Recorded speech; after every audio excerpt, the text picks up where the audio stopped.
Indian coast guard तरफ vacancy रही आपने देखिपे यहाँ है ऑफिशियल नोटिस एवं एथिरे जदि आपण माने फॉर्म अप्लाई करेंगे ताहले अप्लाई डेट रही 11 जून 2025 रु 25 जून 2025 पर्यंत आपण माने एही फॉर्म टी को अप्लाई करि पारबे। वर्तमान अप्लाई चली आपण माने चाहिले अप्लाई करि पारबे एवं एथिरे जो आपनकर शिक्षागत योग्यता रही 10th पास +2 पास करथिले आपण माने ए फॉर्म टी को अप्लाई करि पारबे।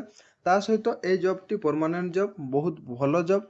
तो आगो को फुल डिटेल्स जानबा एथिरे आपनकर सिलेक्शन प्रोसेस कोन रही जदि आपनकर शिक्षागत योग्यता होतबो ताहले आपण माने ए फॉर्म टी को अप्लाई करि पारबे। जदि आपण माने आम एही चैनल रे प्रथम थर पय आछंती वीडियो को लाइक शेयर सब्सक्राइब कर देबे। आगो को मध्ये एमिति बहुत सारा लेटेस्ट इन्फॉर्मेशन आपण माने आम चैनल तरफ पाई पारबे।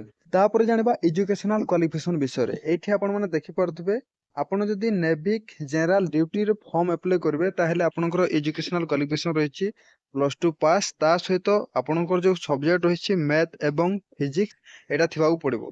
तापर आपण देखि परथबे नेविक डोमेस्टिक ब्रांच रे जदि आपण माने फॉर्म अप्लाई करबे ताहले आपनकर एजुकेशनल क्वालिफिकेशन रहिछि 10th पास। आपण माने जदि ओनली 10th पास कइछंती ताहले नेविक डोमेस्टिक ब्रांच रे फॉर्म अप्लाई करि पारबे।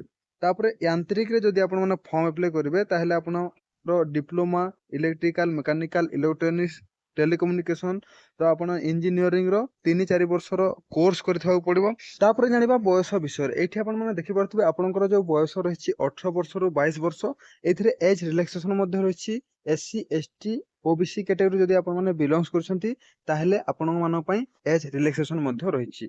तो एठी देखि परथबे नेविक जीडी रे आपनकर बैच 1 बैच 2 रहिछि। तो एथिरे जदि आपण माने फॉर्म अप्लाई करबे ताहले आपनकर डेट ऑफ बर्थ 1 अगस्त 2004 रु 1 अगस्त 2008 भितर जदि आपनकर डेट ऑफ बर्थ हेछि ताबे आपण माने नेविक जीडी रे फॉर्म अप्लाई करि पारबे। तापरे आपण माने देखि परथबे यांत्रिक 4 फर्स्ट बैच यांत्रिक रे जदि आपण माने फॉर्म अप्लाई करबे ताहले आपनकर डेट ऑफ बर्थ 1 मार्च 2004 रु 1 मार्च 2008 भितर आपनकर डेट ऑफ बर्थ हेथिबा पड़िबो। तापरे नेविक जीडी रे आपण माने सेकंड बैच रे जदि फॉर्म अप्लाई करबे ताहले आपनकर डेट ऑफ बर्थ जो रहिछि 1 अगस्त 2004 रु 1 अगस्त 2008 भितर आपनकर डेट ऑफ बर्थ हेथिबा पड़िबो। तापरे एथिरे एज रिलैक्सेशन मध्ये रहिछि आपण माने देखि परथबे एससी एसटी हेतिले आपनको 5 वर्ष रो एज रिलैक्सेशन ओबीसी हेतिले 3 वर्ष रो एज रिलैक्सेशन मिलिबो। तापरे एठी आपण माने देखि परथबे आपनकर वैकेंसी डिटेल्स रहिछि आपनकर दुईटा बैच रहिछि first batch second batch. First batch रे आपण माने देखि परथबे नेविक जीडी रे जो वैकेंसी रहिछि 260 यांत्रिक मेकानिका रे जो रहिछि 30 यांत्रिक इलेक्ट्रिका रे जो रहिछि 11 यांत्रिक इलेक्ट्रॉनिक्स रे रहिछि 19। तो आपण माने देखि परथबे सेकंड बैच रे नेविक जीडी रे रहिछि 260 टी पोस्ट एवं नेविक डोमेस्टिक ब्रांच रहिछि 50 टी पदवी। एहीपर हिसाब रे आपनकर सब वैकेंसी रहिछि एवं एठी आपण माने देखि परथबे आपनकर जो वैकेंसी रहिछि एटा आपण माने जून वाइज रहिछि एवं आम ओडिशा स्टेट ईस्ट जून रे जाउछि। तो ईस्ट जून रे आपण माने देखि परथबे बहुत सारा स्टेट जाउछि तो आम ओडिशा मध्ये ईस्ट जून रे जाउछि एवं आपनकर जून वाइज ही आपनकर कट ऑफ टी रहिबो। एठी आपण माने देखि परथबे आपनकर जो सिलेक्शन प्रोसेस रहिछि स्टेज 1 स्टेज 2 स्टेज 3 स्टेज 4। तो एहीपर हिसाब रे आपनकर चारिटा स्टेज रहिछि। फर्स्ट स्टेज रे आपनकर रिटन एग्जाम हबो सेकंड स्टेज रे आपनकर फिजिकल हबो थर्ड स्टेज रे आपनकर मेडिकल हबो फोर्थ स्टेज रे आपनकर डॉक्यूमेंट वेरिफिकेशन हबो। एहीपर हिसाब रे आपनकर सिलेक्शन प्रोसेस रहिछि स्टेज 1 रे कंप्यूटर बेस ऑनलाइन एग्जाम हबो। तो प्रथमे आपनकर ऑनलाइन माध्यम रे एग्जाम हबो। तो एथिरे जो आपनकर रिटन एग्जाम हबो एथिरे पासिंग मार्क मध्ये रहिछि आपण माने देखि परथबे नेविक डोमेस्टिक ब्रांच रे जदि आपण माने एग्जाम दोछंती सेक्शन 1 रे एग्जाम देबे एवं आपनकर जो पासिंग मार्क रहिछि यूआर ईडब्ल्यूएस ओबीसी मानक पय 30 एवं एससी एसटी मानक पय 27। तापरे नेविक जीडी रे जदि आपण माने एग्जाम दोछंती सेक्शन 1 सेक्शन 2 आपण को एग्जाम देबा पड़िबो एवं एथिरे जो आपनकर पासिंग मार्क रहिछि आपण जदि UR EWS OBC category belongs करछंती ताहेले आपनकर पासिंग मार्क रहिछि 50 एवं एससी एसटी कैटेगरी जदि आपण माने बिलोंग्स करछंती ताहेले आपनकर 44 पासिंग मार्क रहिछि। तापरे यांत्रिक इलेक्ट्रिकल एथिरे आपनकर जो एग्जाम देबा पड़िबो सेक्शन 1 सहित सेक्शन 3 आपनको एग्जाम देबा पड़िबो एवं एथिरे जो आपनकर पासिंग मार्क रहिछि यूआर ईडब्ल्यूएस ओबीसी कैटेगरी मानक पय 50 एससी एसटी मानक पय 44। तापरे यांत्रिक इलेक्ट्रॉनिक्स एथिरे आपनकर जो एग्जाम देबा पड़िबो सेक्शन 1 सहित सेक्शन 4th। तो एथिरे आपनकर पासिंग मार्क रहिछि ओबीसी ईडब्ल्यूएस यूआर कैटेगरी मानक पय 50 ଏବଂ SC ST ମାନଙ୍କ ପାଇଁ 44। तो यांत्रिक मेकानिकल एथिरे जो आपनकर एग्जाम देବାକୁ पड़िबो सेक्शन 1 सहित सेक्शन 5। तो आपनकर जो एथिरे पासिंग मार्क रहिछि UR EWS OBC मानक पई 50 SC ST मानक पई 44 एही परि हिसाब रे आपनकर सब पासिंग मार्क रहिछि आपन माने फुल डिटेल्स रे जानि सारथिबे। एठी आपन माने देखि पारथुबे आपनकर जो सिलेबस डिटेल्स रहिछि आपन माने फुल डिटेल्स रे याकू पढी पारिबे।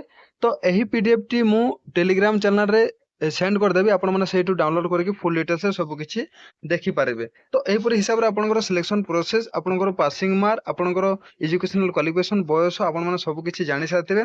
तापर जानिबा आपनकर स्टेज 2 रे जो आपनकर फिजिकल हबो ता विषय रे जानिबा। आपण माने देखि पारथुबे एथिरे फिजिकल फिटनेस टेस्ट जोटा कि PFT। तो एथिरे जो आपनकर रनिंग हबो 1.6 किलोमीटर गुटे रनिंग हबो आपण माने देखि पारथुबे एवं जो टाइमिंग रहिछि 7 मिनिट रो टाइमिंग रहिछि। तो 7 मिनिट भितर आपण माने कंप्लीट करबा पड़िबो 1.6 किलोमीटर रनिंग एवं 20 स्क्वाड अप मारिबा पड़िबो जोथि उठक बैठक आपनको कोहा होय। तापरे 10टा पुशअप। तो एतिकी ही आपनकर फिजिकल अछि। तो आपण माने सेही हिसाब रे समस्त ए फॉर्म टी को अप्लाई करन। एथिरे जो आपनकर सिलेक्शन करा हबो जेहेतु जून वाइज ए वैकेंसी टी आछि तो जून वाइज ही आपनकर सिलेक्शन रहइबो एवं कैटेगरी वाइज आपनकर सिलेक्शन रहइबो। तो एथिरे जो आपनकर अप्लाई डेट रहिछि आपण माने देखि पारथुबे 11 जून 2025 रु 25 जून 2025 पर्यंत आपण माने ए फॉर्म टी को अप्लाई कर पारबे। वर्तमान अप्लाई चलिछि आपण माने चाहिले अप्लाई करि पारबे। बहुत कम दिन आपनकर अप्लाई डेट रहिछि। तो एही डेट भितर आपण माने समस्त ए फॉर्म टी को अप्लाई कर दियंतु। तो एथिरे जदि आपण माने फॉर्म अप्लाई करछंती ताहेले एप्लीकेशन फी मध्ये रहिछि। आपनकर जो एप्लीकेशन फी रहिछि आपण माने देखि पारथुबे 300 टंका आपनको एप्लीकेशन फी देबाकू पड़िबो। एवं आपण जदि SC ST कैटेगरी बिलोंग्स करछंती ताहेले आपनको कोनोसी प्रकार एप्लीकेशन फी देबाकू पड़िबो नाही। एथिरे आपनकर एग्जाम डेट मध्ये टेंटेटिव डेट दे दिछि आपण माने देखि पारथुबे बैच 1 बैच 2 पई। तो स्टेज 1 रो जो एग्जाम होबो आपनकर सेप्टेम्बर 2025 रे एग्जाम हे पारे एवं स्टेज 2 पई जो एग्जाम डेट रहिछि नवंबर 25 किंबा फेब्रुआरी 26 भीतर आपनकर एग्जाम हे पारे एवं स्टेज 3 रे जो आपनकर एग्जाम डेट रहिछि फेब्रुआरी 26 किंबा जुलाई 26 रे आपनकर एग्जाम हे पारे। ए पर हिसाब रे आपनकर एग्जाम डेट मध्ये रहिछि। तो एथिरे जो आपनकर हाइट मागिछि बहुत कम हाइट मागिछि। आपण माने देखि परथु आपनकर जो हाइट रहिछि 157 cm आपनकर हाइट होदबाकू पड़िबो। तो एथिरे जो आपनकर चेस्ट रहिछि आपण माने देखि परथुबे 5 cm ओनली फुलेबाकू पड़िबो। मिनिमम एक्सपेंशन आपण 5 cm फुलेबाकू पड़िबो एवं जो वेट रहिछि आपनको हाइट अनुଯାୟୀ आपनकर वेट रहइबो एवं हियरिंग देखि परथुबे आपनकर नॉर्मल थिबाकू पड़िबो। तो आपण माने फुल डिटेल्स रे सब किछि जानि सारथिबे। जदि कोनोसी प्रकार डाउट अछि कमेंट बॉक्स रे आपण माने कमेंट करबे। मु निहाती भाबरे तारो रिप्लाई देबाकू चेष्टा करबी।